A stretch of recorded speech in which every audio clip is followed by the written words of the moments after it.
Assalamu alaikum wa rahmatullahi ta'ala wa barakatuhu. Kamar yadda kuka sani, ni ne Ahmad Musa Baba, wanda kuka fi sani da Ahmad Kuwa. Inna lillahi wa inna ilaihi raji'un. Inna lillahi wa inna ilaihi raji'un. Da ban yi niyyar fitowa ni magana ba, amma na ga abin ya kamata in fito ni magana. Yan uwana al'ummar musulmai, Allah ya tsine wa wannan gida jarida na Sahara Reporters.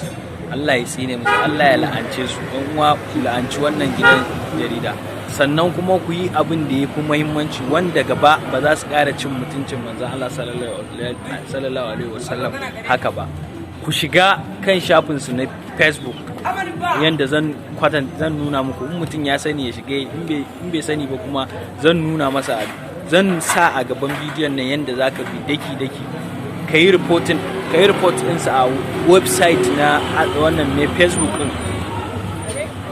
Hakan shine zai dakile ci gaba da irin wayannan abubuwan. Abda muna kallon abubuwan na ƙasan turawa, muna tsine musu, muna gani a ƙasar su, to gashi abu ya shigo har cikin gida nan Najeriya. Jama'a, haba al'ummar musulmai, ku shiga, gashi duk wanda yake so ka shiga yanzu nan, kar ma ka bata lokaci, ka shiga.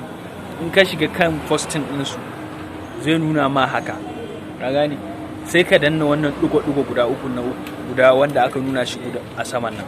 In ka shiga sai ka danna wannan rubutun, in ka shiga zai ƙara nuna ma nan, sai ka ƙara danna wannan wanda aka nuna alamar da ja, sai ka ƙara danna nan, in kai sai kai next, sai ka ƙara danna wannan na ƙasa.